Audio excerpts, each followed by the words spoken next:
I think as a band now, you have to be measured against all the bands that have been.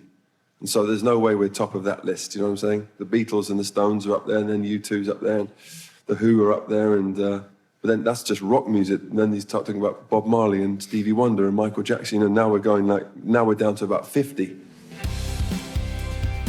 Coldplay are one of the biggest British bands of all time. With their constantly developing sound, they've dominated the charts for almost 2 decades. One of the best ways to describe Coldplay's music, and someone called it sort of blue romantic. Like you get real personal, you get stripped down, you get emotional, and you kind of get that because, you know, Chris Martin writes so personally. I think if Coldplay were an ice cream flavor, they would be strawberry. They're tasty, they're more interesting than vanilla, but they're not as sexy and desirable as chocolate.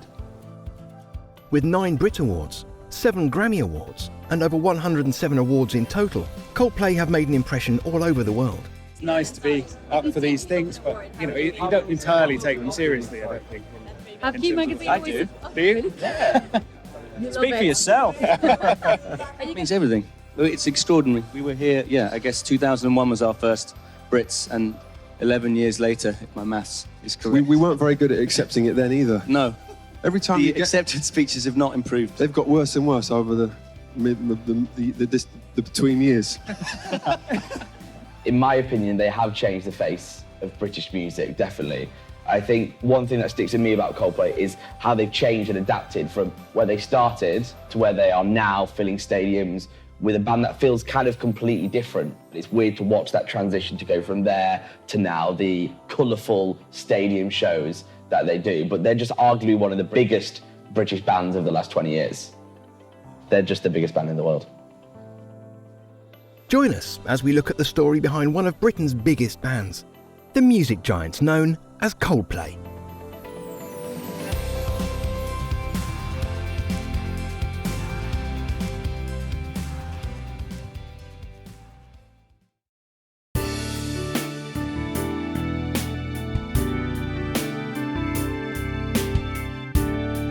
Coldplay first emerged to the scene in 1996, when Chris Martin met with Jonny Buckland at the University College London. At this point in time, bands such as Oasis, Take That and R.E.M. dominated the British music scene. But it wasn't long after their first meeting until Coldplay fully formed and started their musical journey. Coldplay have been going for actually 451 million years. That's actually true. They formed at university, at the University College London. Chris and Jonny met there, and they started a band, I think it was called like Pectorlas, or I don't know. It began with P, it was a very strange name. So they met in orientation week of university, and like weirdly didn't think about the university course, was like, we're gonna start a band.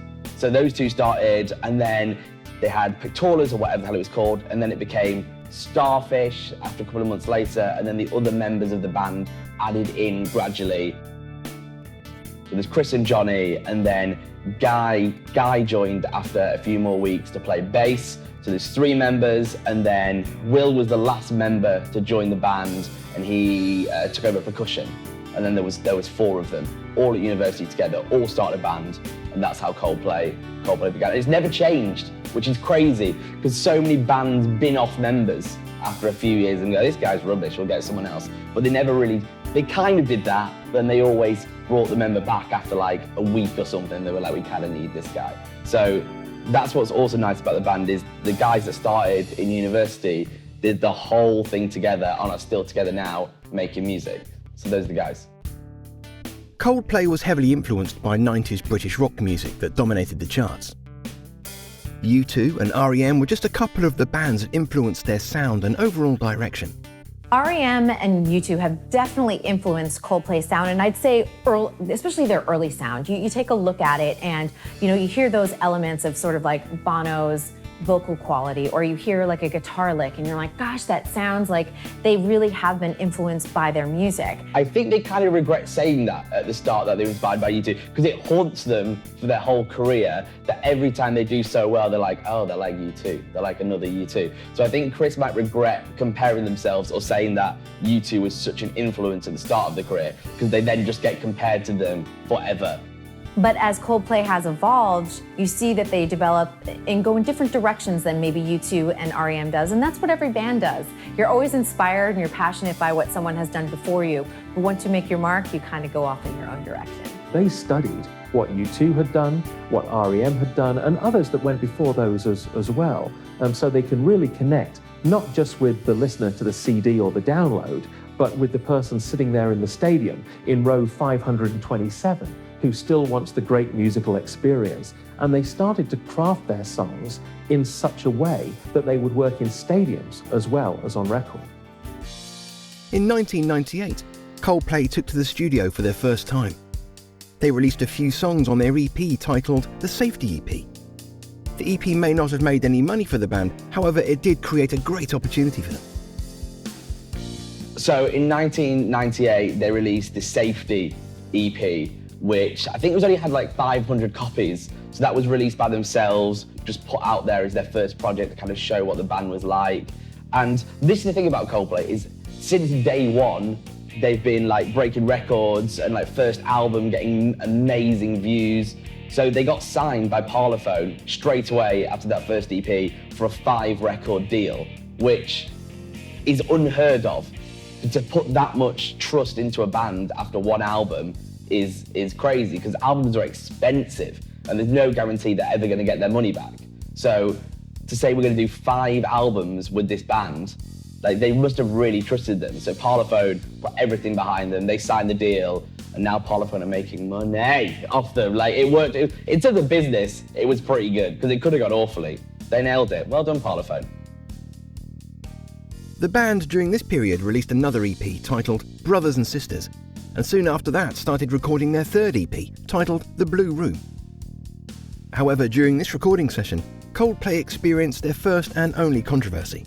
There's not an awful lot of controversy with Coldplay. It's like your mum's favourite band. Nothing ever really goes wrong for them, but there was an argument between Chris Martin and Will, who's the percussionist, when they released, I think, their second EP. There was a bit of a blow-up that happened. Chris Martin fired Will Champion, and they weren't getting along. Will Champion had the least amount of experience as a musician compared to the others, and they realized, wait a minute, he really was a core part of the group. But in the most Chris Martin fashion ever, he felt sorry for Will, so brought him back into the band after a week. Apparently, I don't know the ins and outs of why he got fired. Apparently there was this like drug thing, but I don't know. But he basically fired him and then felt bad, then brought it back. And then Chris Martin went drinking for a week because he felt so bad about firing someone from his own band. It's like, that is everything Chris Martin is, just the nicest guy. And that's the only drama they really ever had,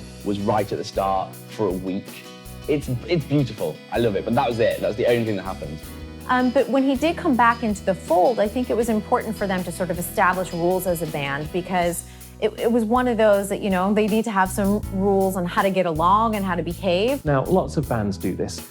Some bands are run as a dictatorship, with the lead singer and creative figure saying it's my way or the highway, and other bands are run as a democracy. And Coldplay took the decision, let's run as a democracy. So I think they were kind of inspired by REM, who are personal heroes.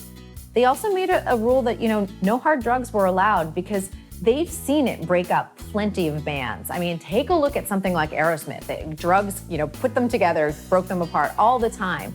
And so they wanted to establish something like some other bands like U2 and REM had. You know, they've been together a long time. They get along as best they can, even on bad days. And, you know, they say, we're not going to tolerate hard drugs. To compare to what bands were doing in the 70s and the 60s and how like rock and roll and all that was part of it, like, it's so professional from Chris to be like, no, this is about the music, this is about making money, and that's going to get in the way of it. So no drugs, it's a Coldplay rule. The band had decided to work as a democracy, and everyone would have a say when it came to recording sessions. Because of this, their first album was released to massive success. In 2000, Coldplay released their first studio album titled Parachutes. So then Coldplay released Parachutes, which is weirdly their first big album, which is crazy when they've had so much success already to be, this is their first standpoint. In the UK, Parachutes did extremely well. It reached #1 on the charts.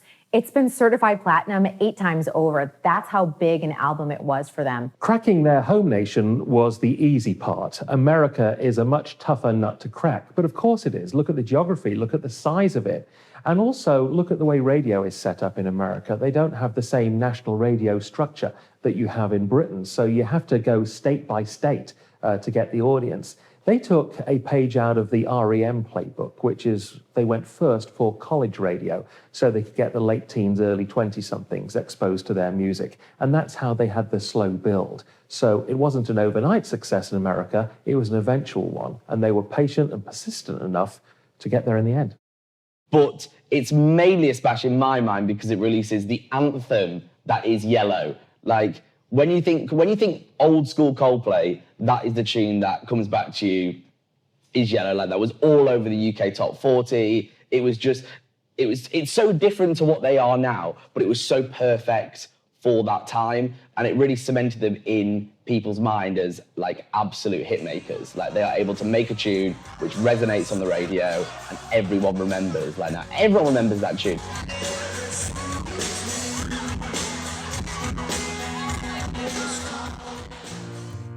The album's biggest single, Yellow, reached number 4 on the singles chart and reached platinum status in the UK. On top of that, the music video for the song was being played on music channels everywhere. So what was also amazing about Yellow was the absolutely iconic video, which was kind of arty to have that as a first video. I think the video for Yellow really showcases who Chris Martin and Coldplay are as a group, because you see that he starts off on a beach and it's dark and he's, in his rain gear and it's a little wet and it's cold, but it's just very stark, it's very simple, it's just about the music. And he just walks along the beach, and as the song goes on, it gets to be lighter and lighter and lighter until you reach sunrise. And I think that's the one thing about Coldplay. They're not flashy, they don't need a lot, they like to keep it very simple with their sound.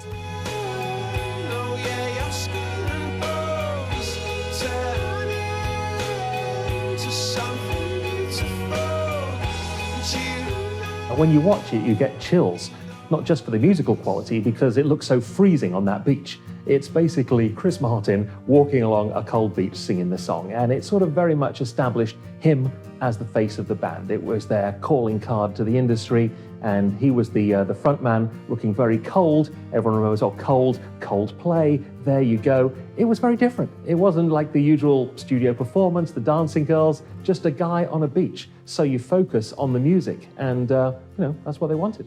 And that look is kind of set up for then all their videos going forward. Like, they do have something thematically the same as that Yellow video. It's the straight down the camera, just Chris there. But yeah, just an amazing video that goes with an amazing tune. It's like, yes, it's worked. All the things that you do. The Parachutes album was a massive success for the band. To this date, it's sold over 2.7 million copies and has been certified platinum 9 times by the British phonographic industry. It also helped Coldplay win their first award at the Brit Awards in 2001 for the Best Album of the Year and Best British Group. It's crazy how long an artist will go to get a Brit Award.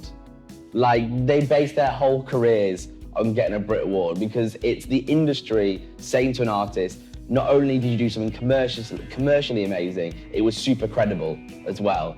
And Coldplay did Best Album and Best Group in their first year. Like, what? Like, who does that? It's like, it was always bound to be an amazing band. Like, it was always bound to be a stadium filler. And it's only when you look back on it now that you're like, all the signs were there. Like, amazing first album, Brit Awards, critically well received. It was like, your future is gonna be fine. But they wouldn't know it at that point. Like, they wouldn't know they were gonna go on to be what they are now. But in terms of a grounding, it couldn't have got any better really to start. The success of the album also allowed them to go on their first ever tour, titled the Parachutes Tour. So the Parachutes Tour lasted for a lifetime.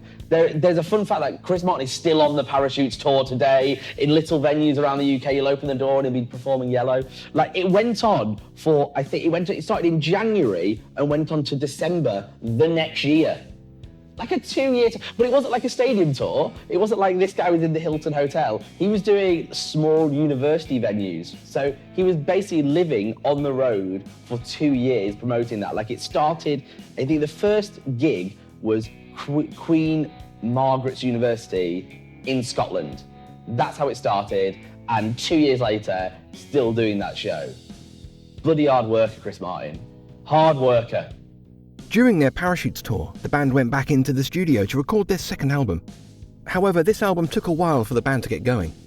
Chris struggled with the second album at the start because they moved all the bands together in London and were like, right, go and make the music. And I think the quote was, they struggled to concentrate, which is media talk, they got drunk a lot. Basically, they went out.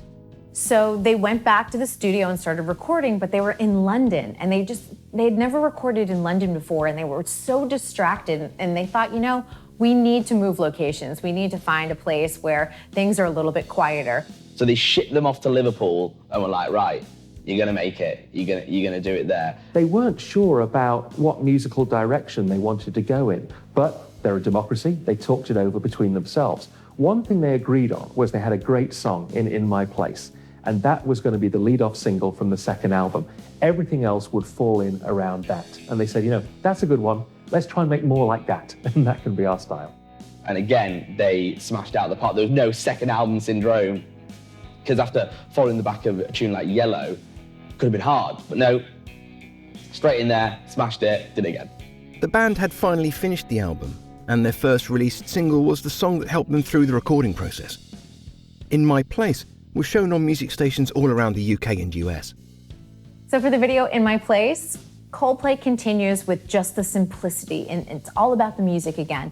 We saw the faces of the others, and we also got a glimpse into their performance style. And by that, I mean Chris Martin at one point does his signature dancing. Well, I suppose some people would call it dancing. I would call it stumbling around like a 4-year-old toddler. But it's that kind of like shaky, sort of staggering moves that Chris Martin does, which has become his trademark. So anyone who's seen Coldplay in concert can see that right back there in this video, they'd established their performance style already. They were very confident in their musical sound, in their look, and their creative direction.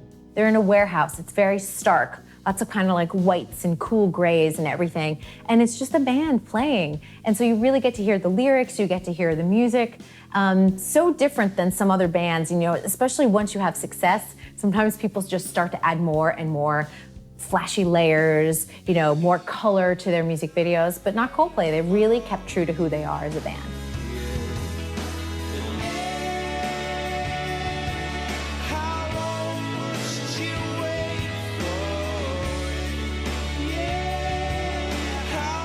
Coldplay also released their second single, The Scientist, to help sell the album. The video for this appeared similar in style to their previous video for Yellow.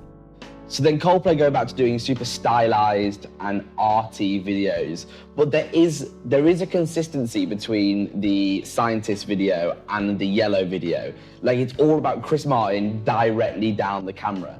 Like, it kind of permeates all their videos. So it's in reverse, and you kind of gradually realize that he's been in a car crash with his girlfriend or someone, but this only happens in maybe the last 30 seconds of the video. So the rest of it is him just walking backwards singing, and then you go, and then you see the car, and it flips, and you're like, oh my God, what's happened? Like, it's it's just another good, iconic video. It's just good to have a video that you actually remember, that you actually care about, because it does stick with you. And when you then listen to the tune on the radio, when you hear it, you go, oh, I've seen that video, I remember it. And it brings that tune to that next level, which the Scientist video really did, to another good, arty one.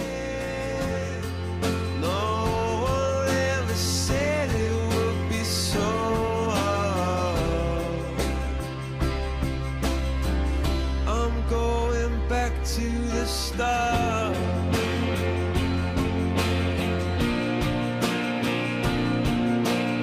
Once again, after the success of their second album, Coldplay went back on tour.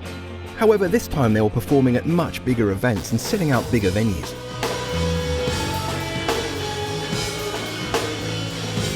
So at this point, Coldplay are getting really, really big.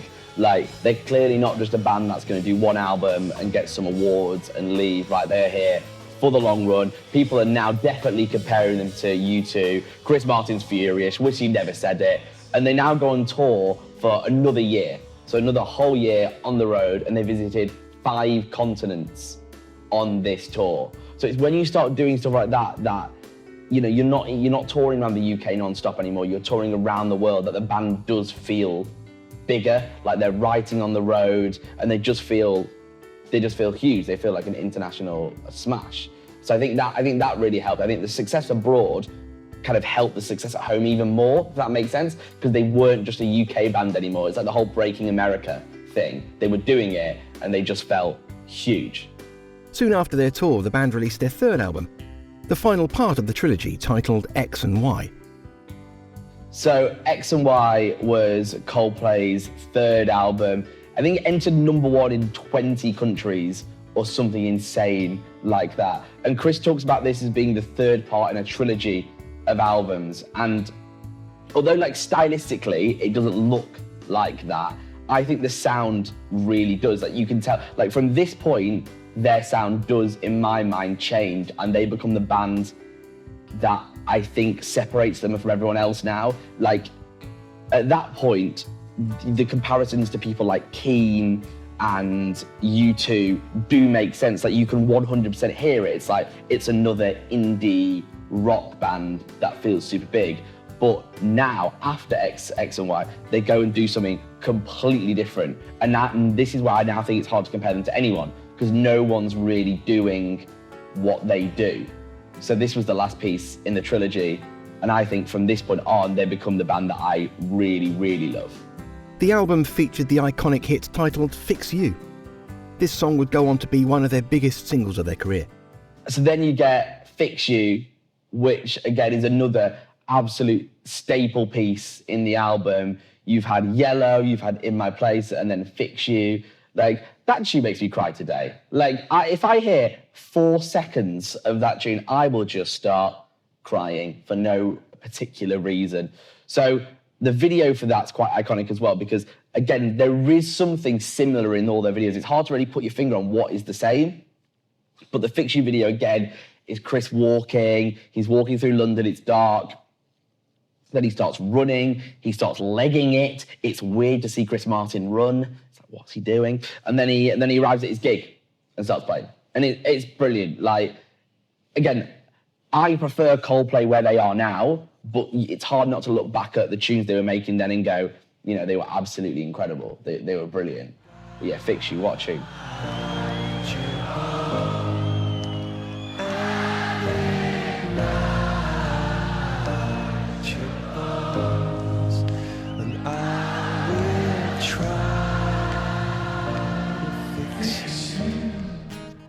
Thanks to the band's past 2 albums, they went on to be nominated at a wide variety of award ceremonies, bringing home awards for Best Album, Best Rock Performance, Record of the Year, and many more.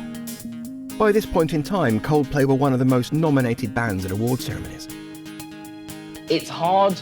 If we spoke about all the awards Coldplay have won, this would be the rest of the documentary. This would be it, just running through them one by one by one. But they won Best Album, Best Band at the Brits in 2001, and again in 2003. So I'll focus on the Brit Awards because in my mind, as a British band, that will mean so much to them because it's the industry saying, you know, you've done all right here, well done. So just to win those awards twice, like Best Band 01 and 03, is absolutely amazing. Like, as I say, people will go their whole career and never win a Brit Award.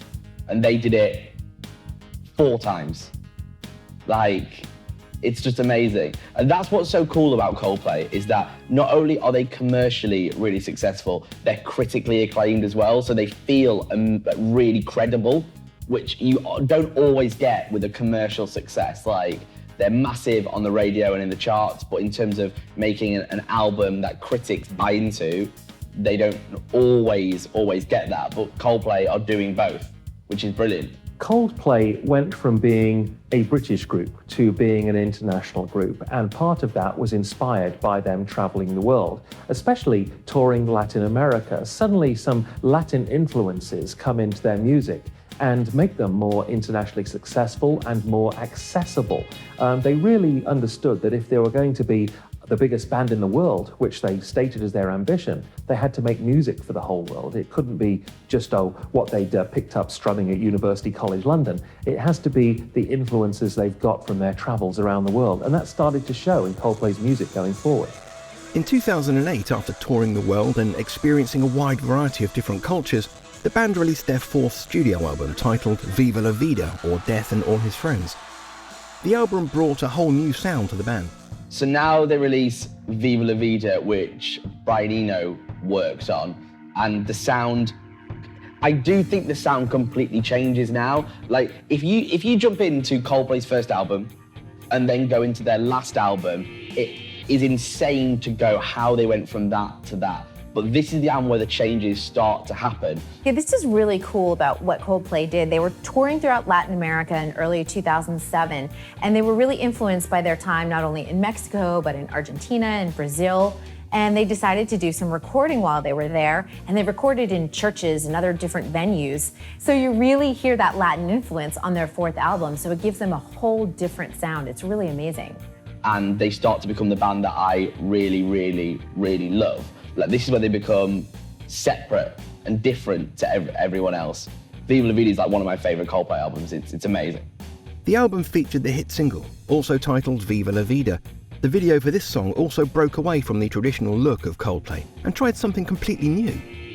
The video for Viva La Vida, I love this because, you know what, Coldplay steps out of their comfort zone. You see the Latin influence now, you hear it in the sound. Chris Martin's even admitted he was working in a lower register. You know, he wasn't working in his high register all the time in this album, so it was a great place for him to also explore vocally.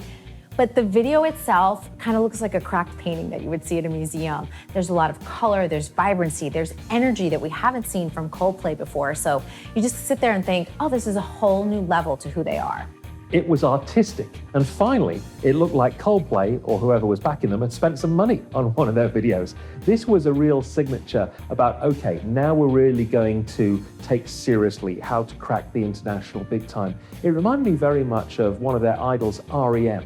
When they did the video for Losing My Religion, the video really introduced them to the international market. It was much more expensive, artistic than anything they'd done before. And this was the case also with Coldplay. They were styled so better. Their clothes were better. Even their hair was better. It looked like a professional team of stylists and video directors had got to them and said, right, okay, we have some promising raw materials. Now we're going to shape these guys into superstars. And they've got the audible, let's help them with the visual. And it delivered.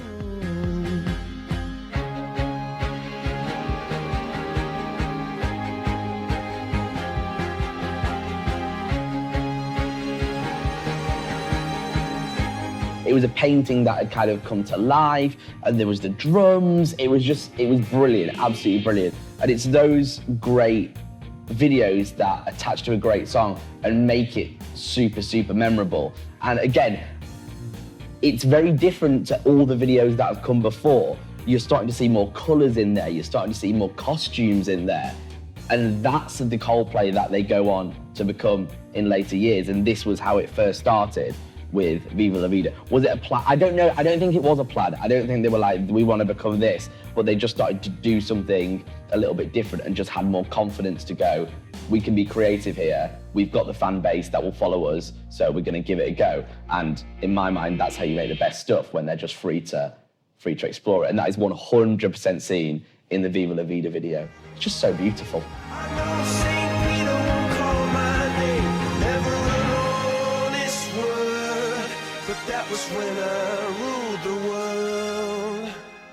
Coldplay's next album was released in 2011 and was titled Milo Xyloto. Once again, the band experimented with their sound and image to help them stand out even more. So now Coldplay released Milo Xyloto, which as a radio presenter is a disaster because I have no idea how to pronounce, how to say it. You have to wait for Chris to come and do an interview to learn how to pronounce his album. Apparently it was about love, addiction and OCD. That's what he said the whole album was about. This is the first album where they start to cement colour as something they're really working with, which now when you go and see them perform live and you get the wristbands and it's all shiny and all this kind of stuff, you're like, bright colours are a massive part of what Coldplay do. But the Milo Xyloto album was the first time that was really stapled in there.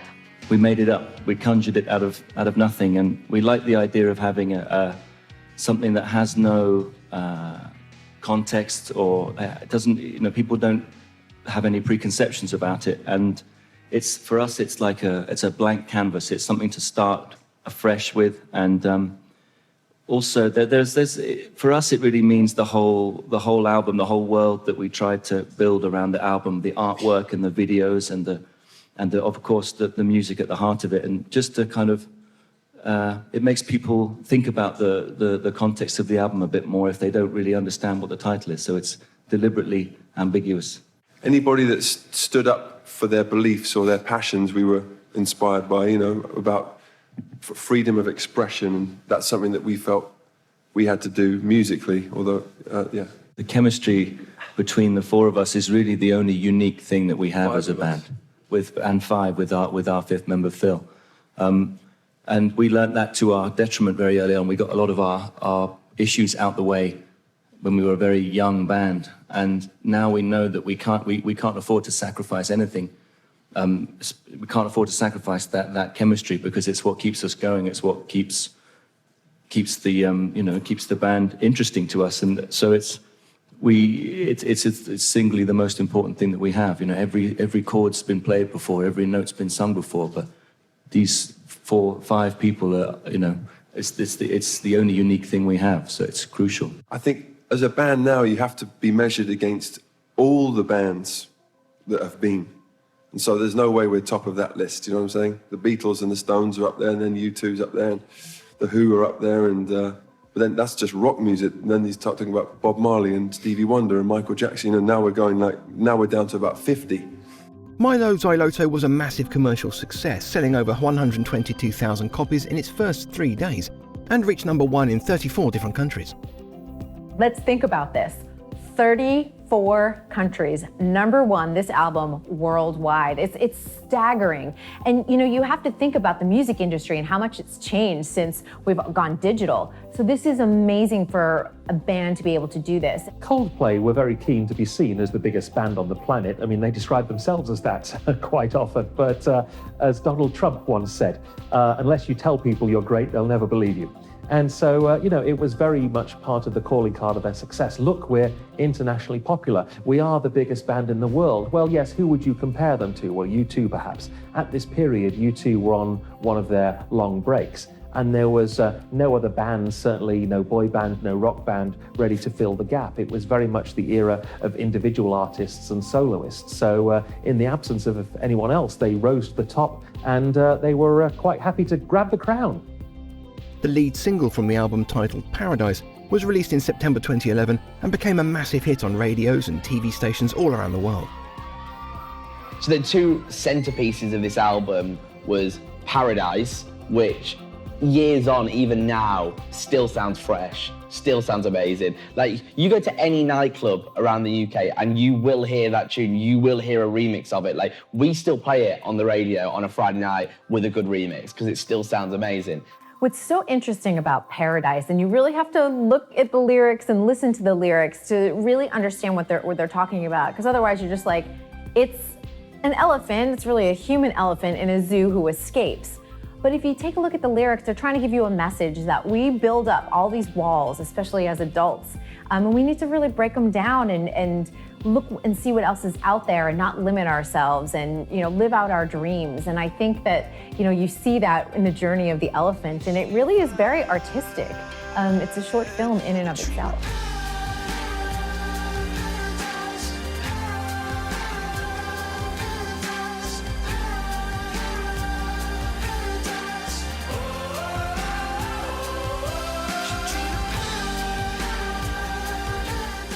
And then you released Princess of China, which was the Rihanna collaboration. And I remember first hearing that. Like now you say Coldplay works with insert anyone and it's gonna be brilliant. But I remember thinking, this is a big move from Coldplay. Bear in mind, a couple of years ago, they were that band that was a bit like Keane. And now they are releasing something with Rihanna and they feel like they're making just amazing pop records, like straight down the middle, radio pop records in a really credible way. So that was a massive line in the sand for them, in my opinion, to go, we will now collaborate with people and we can do it in our own way. And Princess of China is a great record, is just a brilliant tune. Again, very different for Rihanna as well. So it's a great point. Once again, because of the grand success of their latest album, Coldplay were nominated for awards all around the globe. At the Q Awards in 2011, Coldplay went up against U2 in the category of Greatest Act of the last 25 years, showing how much of an impact that they'd made to the music industry. Big congratulations. You're being up at What, Best just becoming... Well, no. I don't know if we are. Oh, I have a feeling you are. Really? Yeah. How strong is the feeling? Quite strong. I have a big feeling inside. If you Okay. did pick up an award, how would you feel about it? I would feel pretty psyched. That's pretty cool. I don't think it would be telling the truth if you didn't say it was nice. Those kind of things. Even though they kind of don't mean anything in the real world, Yeah. in our little world, they do. It's nice to get recognition, especially from Q Yeah, Awards. yeah. Q Magazine is such a big Well, magazine. we grew up with it and we grew up with all the people in it. Yeah. So It's nice to be up for these things, but you know, you don't entirely take them seriously, I don't think. Have Q Magazine I do. Do you? Speak for yourself. Are you going to be crying if you don't win? No, I don't think so. If we don't win, you know, it means we don't have to get up and say anything and feel You won't stupid. say anything anyway. No, it's true. But you're going to be performing at the EMAs, the European Music Awards, Yes, in Belfast, yeah. How does that feel? How do you think Belfast will do in taking on a big ceremony like that? they'll nail it because every time we go to Ireland in general, Yeah. I mean, it's loud and it's proud and it's always on fire and it's like, there's just such a great, even for Coldplay concerts, Yeah. which is, you know, saying something. Yeah, those are pretty amazing. So, I mean, imagine with loads of other people too. Lots of And it's in the Odyssey Arena, right? Yeah, it Which is. is great to play. And I don't think it'll be anything less than wonderful. Finally, love the new video. Probably my favourite Coldplay video Oh, ever. thank I you, really yes. mean that. Will you be wearing the elephant costumes on the stage at the EMAs? They actually, I don't know what happened to it. We gave one to Ellen DeGeneres, strangely enough, on Friday. You'll never get that back from her. So my head's missing. Okay. The band unfortunately lost to U2, however did win the award for Best Act in the World today. In 2012, the band went on to win their third Brit Award for Best British Group, meaning they were the first British band to win 3 Brit Awards. You are the best British band. How does that feel? Third time, I believe. No, it's incredible. It's I don't know, what does it mean, Will? It means everything. It's extraordinary. We were here, I guess 2001 was our first Brits, and 11 years later, if my maths is correct. We weren't very good at accepting it then either. No. Every time The you get, acceptance speeches have not improved. they've got worse and worse over the between years.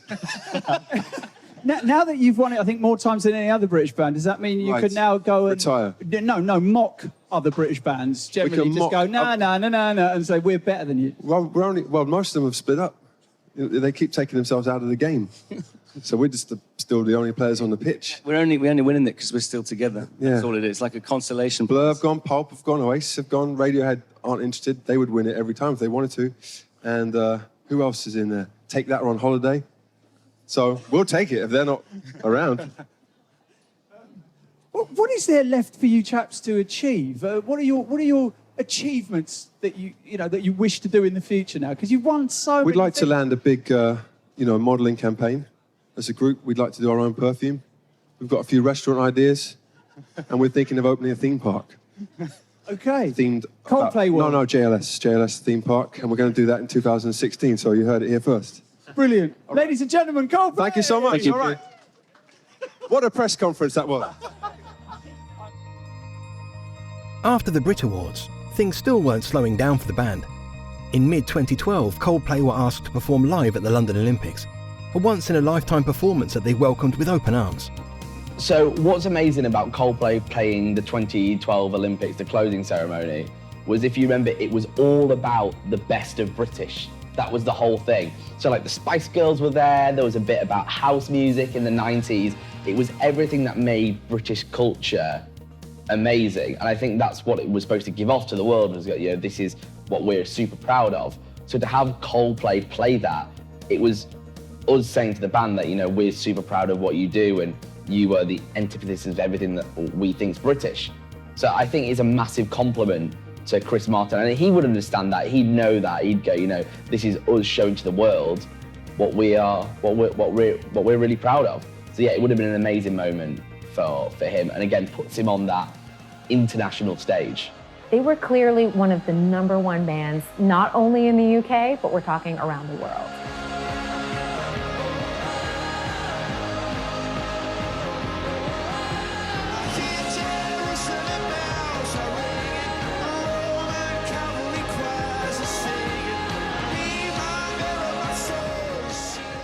By 2014, Coldplay had cemented themselves all around the world. However, personal issues would affect Chris Martin and his married life, which hadn't been extremely public up until now.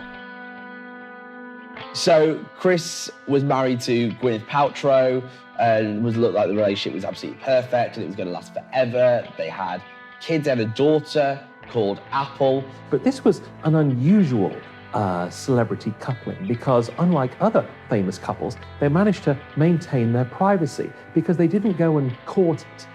You know, they weren't always at each other's openings and events. They weren't a professional celebrity couple. Credit to them. They managed to carve out a life with each other away from the spotlight. But it doesn't work. So few showbiz relationships work out. I think it was a career thing. Like, you look at how hard they both work, that it's kind of hard to have this family together in any specific part of the world, whether it's London, whether it's LA. It's hard to hold it together. So I think the quote was they had a conscious uncoupling, I think was the statement, which is the most Chris Martin way of splitting up with someone ever. Like, I'm finishing you, but I'm so sorry. I go, sad. You know, when she and Chris decided to separate and eventually divorce, they really wanted to do it in a way that benefited their kids. They just didn't want to fight. They didn't want to fight over money. They didn't want to fight over custody. And I think that they did it in a way that worked well for their family. They kept the kids kind of in a family unit.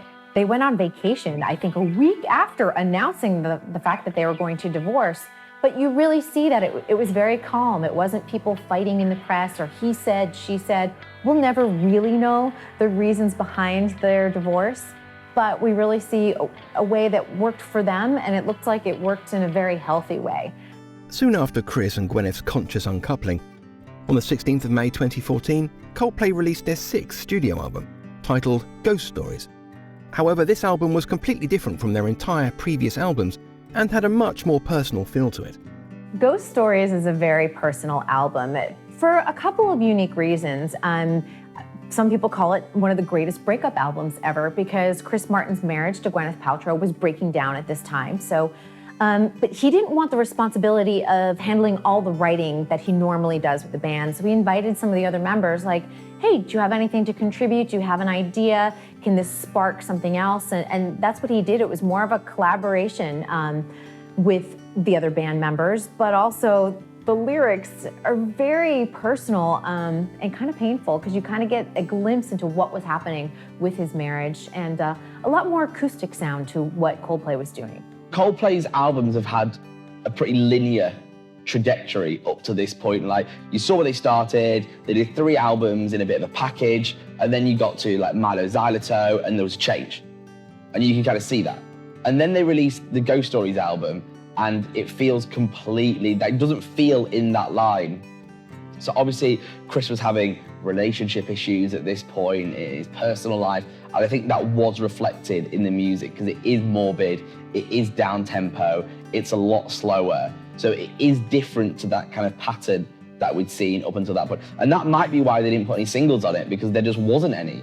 There was no standout high-tempo tune to stick on the radio and go, this is the tune we're pushing, because it was all just quite slower. Which, you know, he's a massive band. He can have that moment and put that out there, and he gave that. Everyone has to grow up sometime. And I think Ghost Stories really marks the point where Coldplay really matured as a band. I wouldn't say that's necessarily a good thing for bands to do it, because it seemed to me a little self-indulgent. Almost they were imposing their particular feelings and view of the world on the universe, if you will. Yes, it was a more spiritual, inspired album. They'd been thinking a lot about subjects of past lives, what happens next. You think, when you're on the tour bus going for 3 years around the world, these must be some of the deep thoughts you think, especially because they're not one of those bands who was just all about drinks, drugs, and girls. They're more about spiritualism and music and themes. And these are some of the themes they decided to explore on Ghost Stories. It was a maturing period for them. Chris and Gwyneth divorced in April 2015, but luckily remained friends after the legal process. Soon after this, in December 2015, Coldplay released their 7th studio album, titled Head Full of Dreams. So then they are right back onto that trajectory by releasing Head Full of Dreams, which makes sense in the run of albums. It's big, it's bombastic, it's colourful, it feels like a really, really big Coldplay album. It feels like the album that you could see in a stadium, like crowds, just massive sound. Like that's what the album was. So it was a return to the Coldplay that I love, that just feels very genuine and very real, and it's very colourful. It's the Coldplay that I love. They're back to it. I think this is a period when the negative press that greeted Coldplay was starting to get inside Chris Martin's head a bit. Yes, he said, this is an album to shuffle your feet to, and it was, but I think that was a response to various music critics who said that Coldplay is music to fall asleep to. It was, yes, they are one of the most adored bands in the world, but unlike other major bands, the press hasn't always been there with them. They have been slagged off something royally. I mean, there is a huge part of the media that still insisted they're really boring, they're really dull, and some say their music is the equivalent of a sleeping tablet. So with this next album, Chris Martin wanted to respond to that and say, yeah, we can make you dance. We're not going to send anyone to sleep with this one. Well, with Ghost Stories, remember we called this the ultimate breakup album. I think this is the ultimate recovery album. When you just come out of that funk, you start feeling better from your last relationship. And I think that's why he did something a little bit more upbeat, something that you really could shuffle your feet to. He's like, we're gonna have a good time with this album. Rihanna, Beyonce, I think one of the Gallagher brothers is on the album somewhere. Weird fact as well, I don't know where he is on the album, Barack Obama's in there. True story. Barack Obama is on the album. So Chris is now collaborating with everyone. It's back to being a commercial success. It's back to having really big tunes. And that's it. It's just him being really creative and going, these are people that we can work with. So let's get them on the album. Let's do it. Let's throw it out there. And it sounds brilliant. Again, it's just a huge, huge pop record. The hit single from the Head Full of Dreams album was called Adventure of a Lifetime, which was played on radio stations and music channels all over the world. So the center point of that album was Adventure of a Lifetime, which again is the massive bombastic sound. I think the quote from Chris was, I want to make an album that you can shuffle your feet to. It does sound like something your mum would say. So a bit like, okay, but it does make sense. You do shuffle your feet to it. You kind of look at this because it's a real upbeat sound for Coldplay, and I'm like, wait, everyone's dancing in a Coldplay, video? Because you don't usually see that. You usually see, the band playing, you see them more sedate, and this time they're just like totally bopping all around and having a good time. Now, Adventure of a Lifetime, now this is how, if you're going to put animals in a video, this is the way to do it. This is like Planet of the Apes, the next saga. Great performance capture or motion capture, whatever you call it. Monkeys. Who doesn't love monkeys? Absolutely fantastic. It was bizarre, it was odd, it was strange, but you couldn't take your eyes off it. What Coldplay are great at are using technology, and they're being the absolute forefront of technology. Like, to go back to the Christmas tune, they put a countdown on their website for that, and this was like, no one did that at that point. They always use technology. In the video, the band is a monkey. It's brilliant. And it was helped out by Andy Serkis, who is the master of CGI. Like, he's the guy that invented this to be a thing in theaters. He played Gollum famously in the Lord of the Rings films, and he got involved to help animate the monkeys. It's brilliant. Just so cool.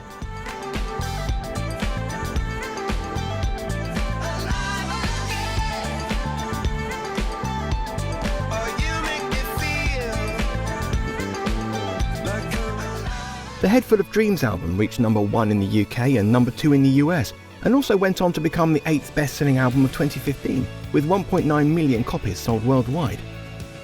Not long after the release of the album, Coldplay got invited to perform at the 50th Super Bowl halftime show in February 2016. Chris knows what he's doing in terms of promotion. Like, he knows how to make the band feel huge. So he does the halftime show at the Super Bowl, which is watched by everyone in America. Like, everyone watches that. It's incredible. So he brought on stage during that Beyonce and Bruno Mars. So it instantly feels bigger than just a band playing the halftime show. Like, he brings collaborators in there and does, again, a performance. Like, it's something completely different to just playing. Like, he started that whole thing of having it as a performance, which was then followed by people like Lady Gaga and then Justin Timberlake last year. It becomes something bigger than just a band, and it's great promotion.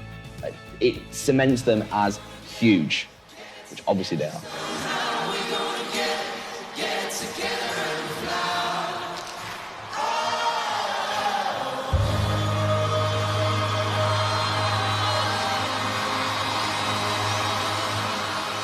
With their monumental performance at the halftime show, Coldplay travelled the globe on their newest tour, the Head Full of Dreams tour, that consisted of 122 shows and grossed over $523 million.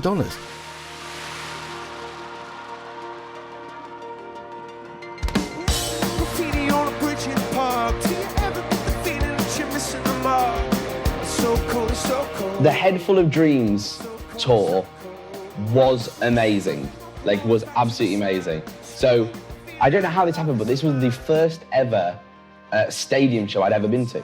I'd never been to a stadium show before, and there is something so different between an arena show and a stadium show. It being in the summer, it being open air, the sound just being incredible. And what Coldplay bring to a stadium show is everything. They don't just go up there and perform their songs. Like, on the way in, everyone gets given these like little wristbands that you put on that during key songs light up, and it makes the audience all become part of it. And there's banners going off, and there's balloons happening. And what they do as well is, I went to see it in Manchester, so I saw it at the Etihad Stadium in Manchester. And they have different parts of the setup. So at one point, Chris is performing right at the end, like you imagine a gig to be. And then halfway through, he's playing piano in the middle of the crowd.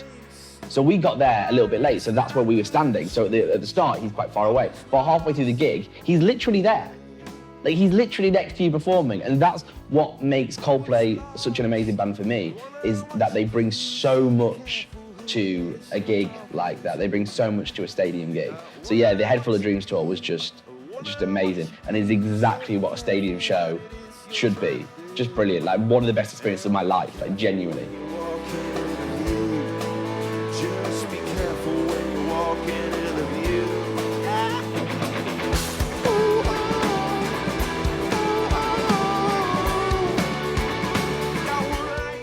By this point in their career, Coldplay had cemented themselves as one of the biggest British bands of all time. However, they weren't just seen as musical icons. Thanks to Chris Martin's appearance in a lot of TV programmes, they'd quickly become pop culture icons as well.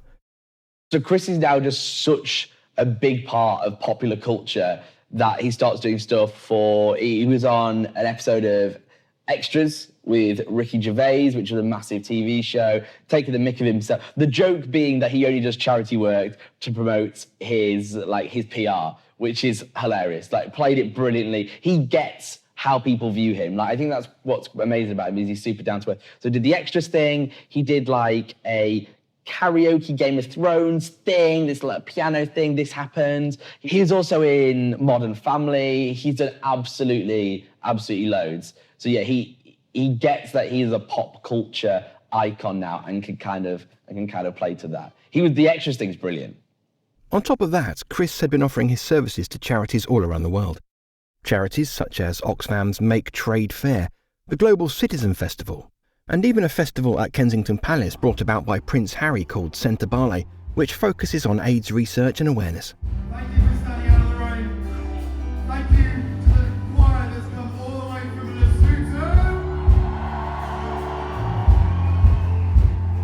Please drive home safely and carry the word of Centre Barley. And thank you to Coldplay. Thank you so much. You've rocked the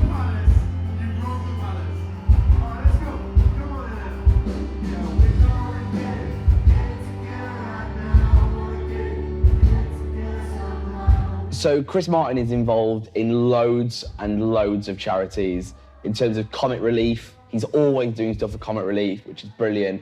And this, like, he doesn't shout about it either, which I think's really genuine. Like, a lot of people will use it as a way of furthering their career, which is just awful. But Chris doesn't do that. Like, it's genuine. He just wants to do it. So the whole day has been wonderful, and it's been about what we can all achieve together. And the people I'm about to introduce are proof that when you take individuals and put them in a group, you get something larger than life and bigger than the sum of its parts. And I think the fact is that 10% of all album sales go to charity. That was the fact that I was told from a Coldplay. Like, 10% of everything that they do in terms of the albums goes straight to charity, which is something amazing to do. So yeah, like, I know Chris is massively into charitable work. In 2017 in Manchester, Coldplay formed together with a wide variety of musical artists to perform a benefit concert for the victims of the terrorist attack at the Ariana Grande concert in May of that year. The concert was called One Love Manchester, and it showed an incredible display of togetherness, helping bring the whole of the UK and the world together to fight against terrorism and promote love. So last year was the One Love Manchester gig, which came on the back of the terrorist attack, the bombing at the Ariana Grande gig at the Manchester Arena. So that happened, and Ariana went away and collected a load of her mates, I presume, to go and put on a gig at the cricket ground in the city. I think it was a week later. It was a week or 2 weeks after the event. They got everyone at the cricket ground. Loads of performances. Ariana performed. Liam Gallagher performed. Liam and Chris Martin performed together to do Live Forever, which is huge. So at this point, Liam wasn't back at this point. He wasn't back making music. So it was the and ahhing whether Oasis were going to return. So Chris performed on stage with Liam Gallagher, and then Chris performed Fix You as well, which like that tune means so much to so many people. Like, you'll cry listening to that tune on the radio. So to put it in that context is just it's crazy, absolutely crazy. So yeah, he went to Manchester and did that for the charities and raised money for the families that were affected in the bombing. So yeah.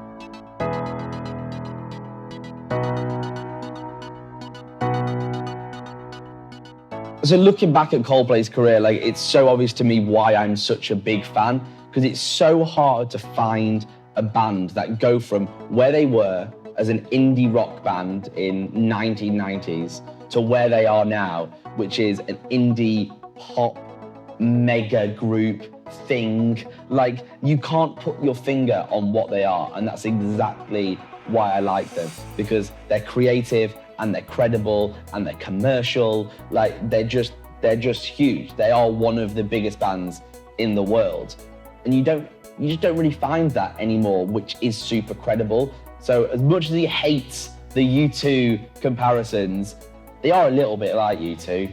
I think they're better. I prefer them. But yeah, I just think they're one of the greatest bands out there. And that gig in Manchester at the Etihad, that stadium show, is up there for me in like my top 10 life experiences of like jumping out of a plane and all sorts. Like, watching that gig was just incredible. They're just the biggest band in the world. Throughout their 2-decade career, Coldplay have transformed and experimented with their style and have really changed the sound of modern British music. They've inspired millions around the world and have brought bright, bold colours and endless energy to their live shows and the whole music scene. They've become icons around the world, not only for their music, but also for their personalities, their hard work and their selfless charitable acts. Coldplay truly are one of the biggest British bands that the world has ever seen, and they'll continue to expand their music and their messages for years to come. the front down here to the people up there in the top and the people all the way at the back and the people up there. We see all of you and we appreciate all of you. And I hope you have a fantastic time because we're going to. Thank you so much. Let's play.